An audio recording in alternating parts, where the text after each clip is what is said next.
Phase finale du jeu concours Bouissema Donambou. L'ONG C'est Donnant le Bonheur a organisé la phase finale du jeu concours Bouissema Donambou ce samedi 16 juillet 2022 à la place publique d'Akonamoué à Porte-Nouveau.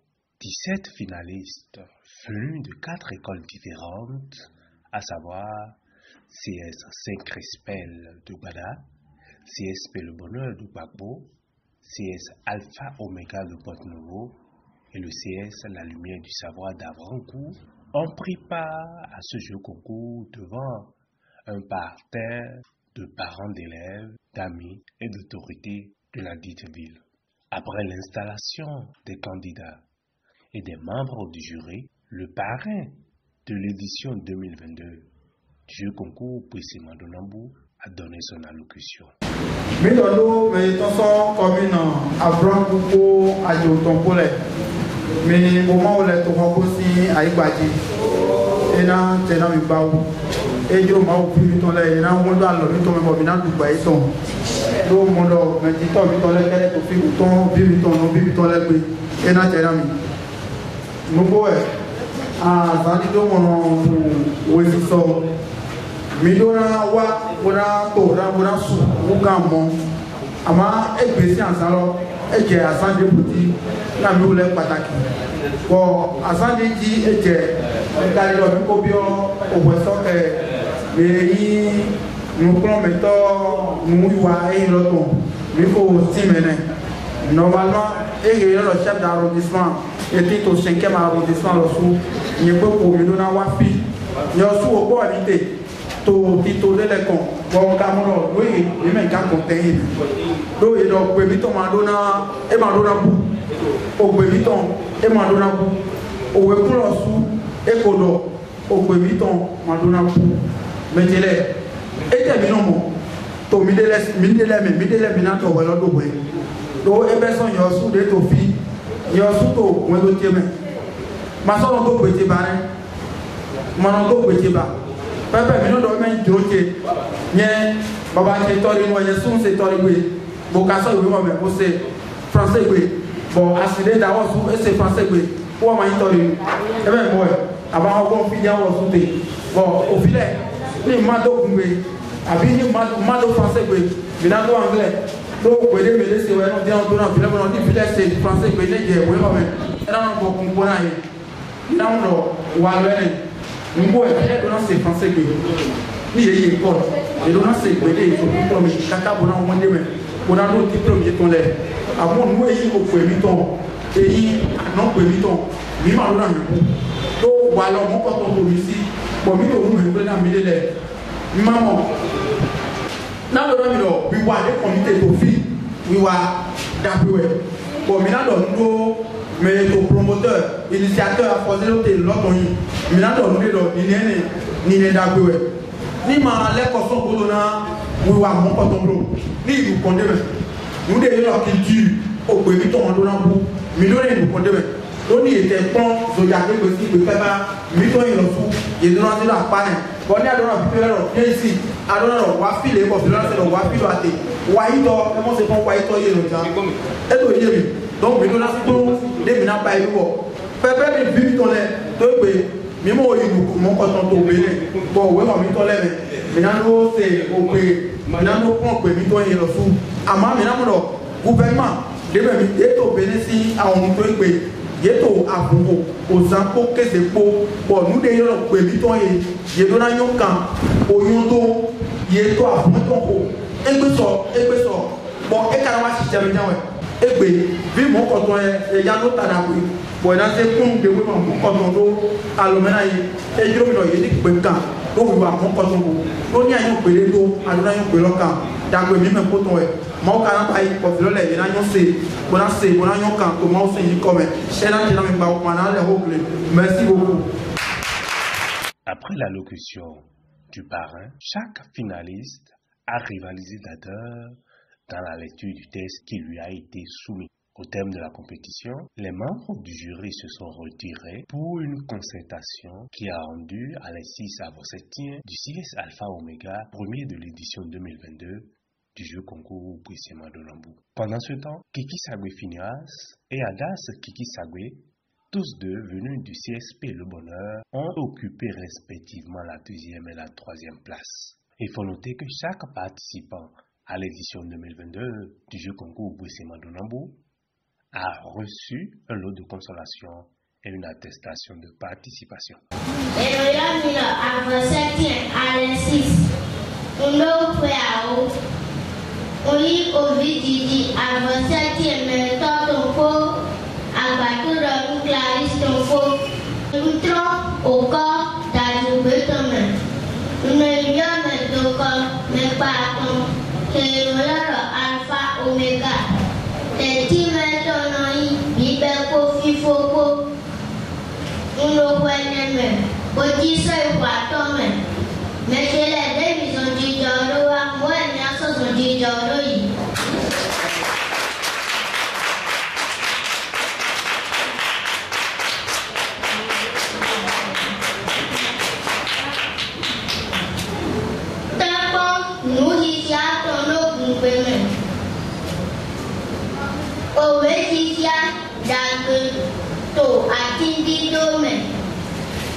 Les fondateurs d'écoles et autres personnes ressources se présentent à la phase finale de ce jeu concours Bouissema Donambou n'ont pas manqué d'exprimer leur impression au micro d'une équipe d'Africa Feminist Web. Ce jeu concours Bouissema Donambou, c'est une très bonne initiative pour corriger un tant soit peu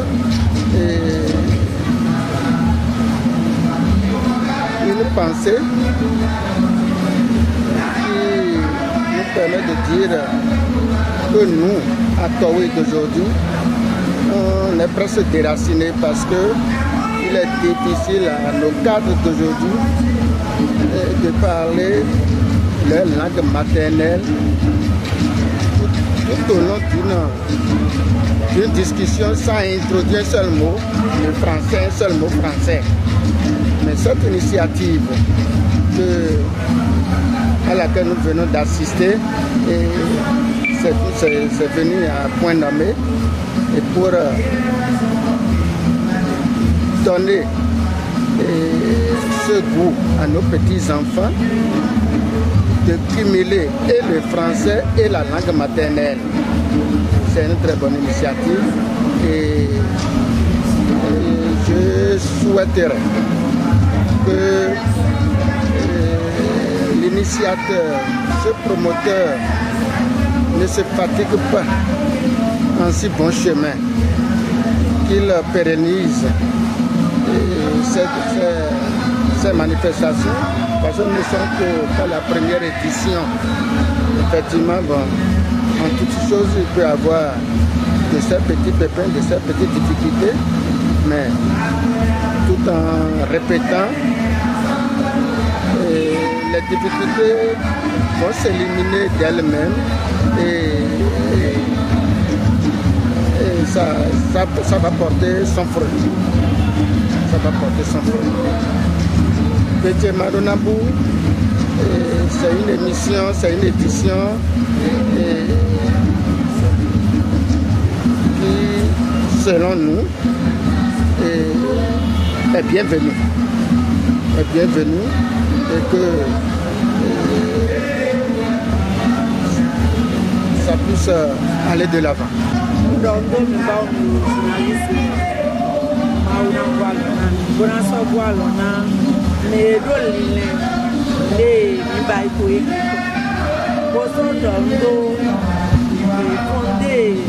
École ton lait, des serviettes ton lait de tout puissance. Namdoa apparemment hésité. Mauna voile né kato video omen tam. Na ne mo vile basu eke. Na yese to gbato mu ko. Akunu ko. Mo to pe ton. Mo mo exercer lele. Omen tam zodo ndo. Des écoles de servir les papata pour pouvoir les locaux dans l'Ibaïne. Le programme sort si des rangs masculins, des dollars des causeros pour un péloton qui n'a pas car son avion tout gamme ton trala.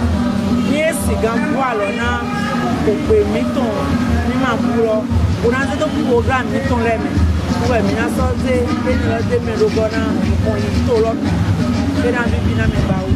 réponds au nom de Césaire Baoto. Je suis le coordinateur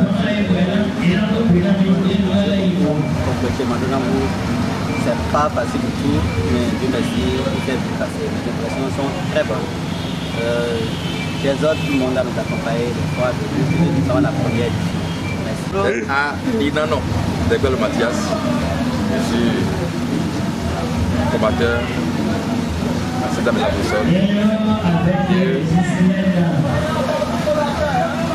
Boussole de la réussite. Il était exécutif de la boussole de la réussite. Alors, nous avons dit, nous avons mis dans le matin de l'eau. Nous avons sécurité. Nous avons dit, la sécurité, nous avons dit, et nous avons dit, mais nous avons dit, de cela, il y a bien un galère, il y a un téléphone, on devrait pour nous. Il y a un dos, on l'est là. Mais mi-temps, là, il nous mi-temps, là, il nous raison. Comme une cosine, à laquelle oh, demandez nous dans d'autres organisations, mais pour pas qu'on ait bâti au tempo et mis de doté, à Baouin et mis de doté dans le pololé. Nous pouvons, si tant de mi bailler, mi pour mi bailler, et quand les mi doté, mais pour pas qui met au bon temps pour gagner le pour moi des mères des pour habiller avant que c'est mêlé tout fait au à donc tout fait au bon tout fait et aussi me moro accordé que moi vous des pour mi doté y vous les bâti tout la gagne de tout la vie gagne de tout la gagne pour pas pour ça d'accord tout quand mi ton dans le yeni te pour bon le ndo pe mi ton lego yeni ma di na ko lo le ni bublo de to ba ma do tanda yena ko yo ko le pa ai le de mi di ton ye mi o su mi se wana ye lo su ba mo je na mo a ko ngwe no bo ye na to kan ko alo na mi ko na do ko yi we ko de mi so de ton yeni wa bo na do so kan ko we ko lo ma to pere ji na do so kan se o nu mi ton le do a jo na do so kan se mi ton le do ko yi yena yilo mindo kosu manofi Marcelin Mentofo adiwakon basi o kontona o beta olmo na mando ndeme yilo ONG c'est donnant le bonheur.